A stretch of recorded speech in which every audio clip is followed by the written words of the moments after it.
Welcome to the Gift of Giving Life podcast. My name is Sheridan, and I get to be the host because I'm one of the co-authors of the book, The Gift of Giving Life. Are you curious about the spirituality of pregnancy and birth? Maybe this is a completely new idea for you. Or maybe you already have that sense that pregnancy and birth can be spiritual.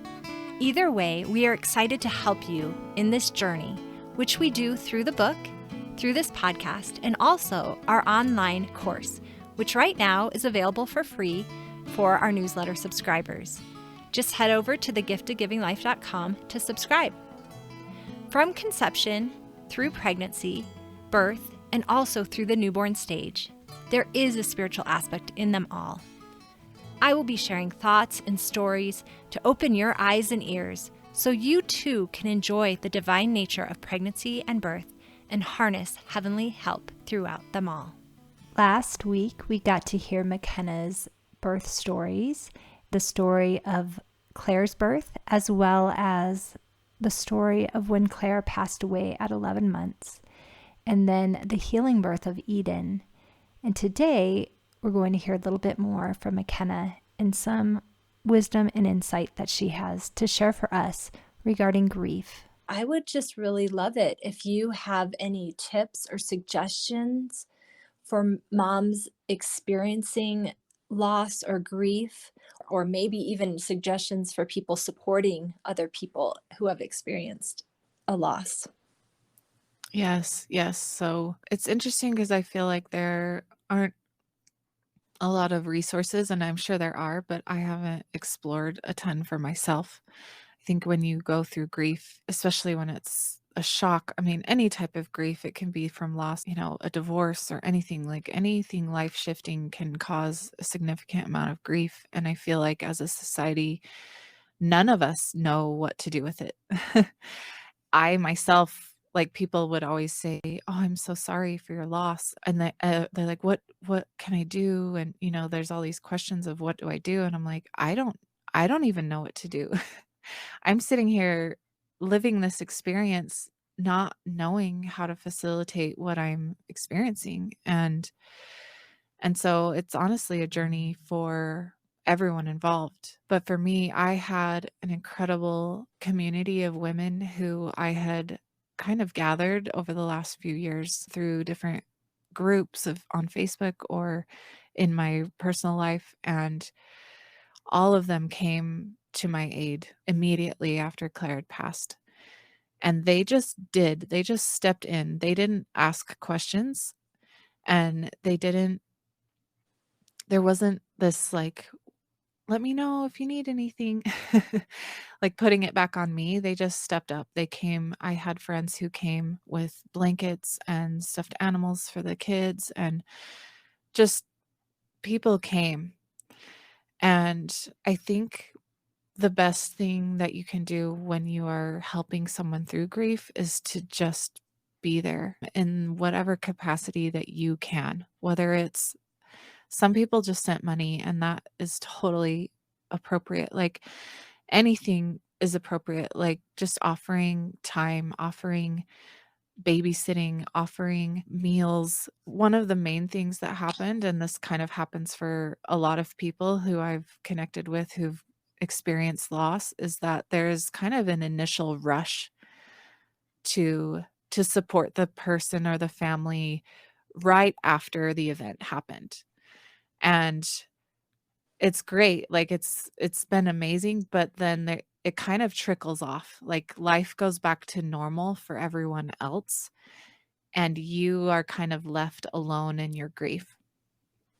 And there's support groups out there and stuff, but, like, it's all of your own initiative. You have to put the effort in, and to be honest, in that period of time, you have no strength to even ask for help.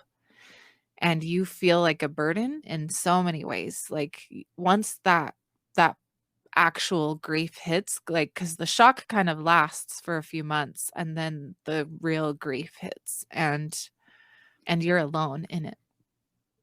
As you experience the depth of the pain and the depth of the guilt and all the emotions involved in the circumstance of what happens with loss that you are kind of left alone. And so I think one of the biggest tips I would give is to make sure that you're there for someone continually. And even if it's just once a week, checking in through a text or just sending love in some way, connecting with that person to check on them to make sure they're okay, which they're not okay, and being okay that they're not okay, allowing them to not respond if you do text and being just understanding that they probably won't respond, but they do see the text and they do feel the love. But then continuing to support their family. So I know my kids have gone through quite the year of neglect. My husband has stepped up a lot, but we're all experiencing grief, all of us. And so for me, it was grief and pregnancy. And so, like, I was virtually not present in my children's lives. People there for my children would have helped a lot more with me going through the emotions of grief, but also the emotions of feeling the guilt of neglecting my older children because I'm grieving, and so it's quite complicated and it can be quite the emotional storm, but I just want to say, like, there is a point in your experience that healing does start to kick in, and sometimes it is you giving it over to God and allowing him to take it from you, because I think we feel when we're in grief that we have to stay in the sadness, that the sadness is grief and the sadness is how we show our love and how we, continue on. But in a lot of ways, we have to transmute that sadness into a greater love and a greater connection, because that person who has passed does not want us to remain in this state of misery and guilt and sadness. And so at some point in the journey, you have to be able to let it go. No one can give you a timeline for when that happens. And you don't have to do it all at once, and you don't have to do it in any way, shape, or form. Like, there's not a recipe for how to let go. And it's not letting go of that person, it's letting go of the sorrow. It's letting go of the hurt. It's letting go of the feelings of being responsible, of feeling accountable for what happened, or feeling like you could have done something but didn't. And at some point, you have to just hand that over. And it's not an easy thing, but it is possible. And it is, when you do that, there is a lot of healing that can happen afterwards. And slowly over time, joy will be able to come back into your life. And it will be in the smallest of ways.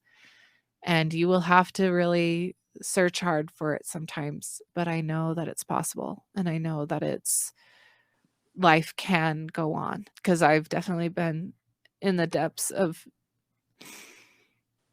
not knowing if it's worth going on, but it is. And you will be blessed in that experience. So that's my advice. Thank you.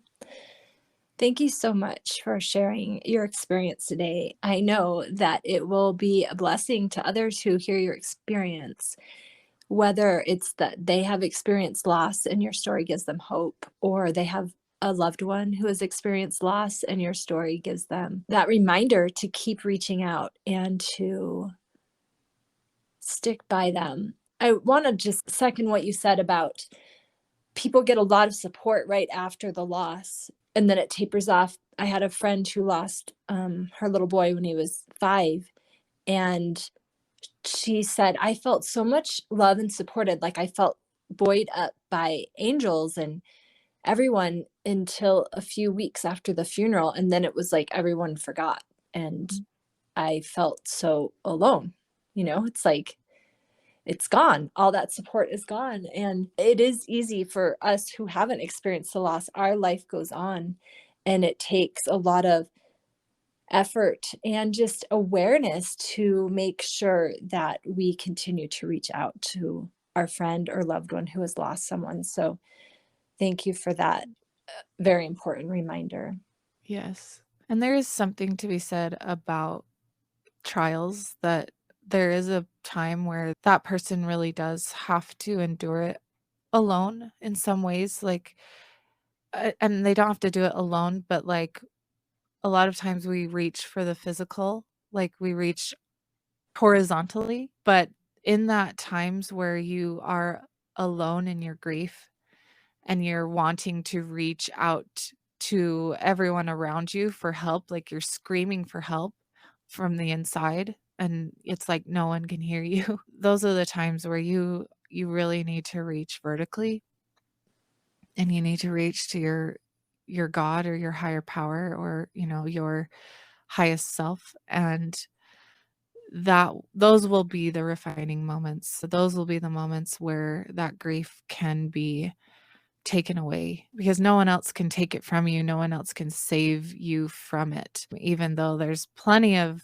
resources out there, that I'm not trying to discount them, but God, your higher power, is the source of healing, and you cannot do it unless you reach upwards. And so I just want to iterate that yes, there will be times of loneliness, and it is not anyone else's full responsibility to take care of you in your grief, because there's only one person who really can, and that is, our Heavenly Father, or Christ. And so I just wanted to make sure that that's said as well.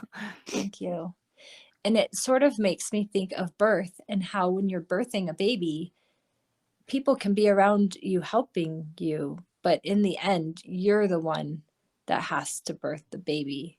And you're the one that has to find that inner power, whether it be turning towards God or your higher inner self, whatever it is. In the end, you birth the baby. No one else can do it for you. And I guess similarly with healing, no one else can heal for you. You have to do it for yourself, or with yourself. I don't know the right words for that, but Yeah, exactly. Great. Thanks for joining us today.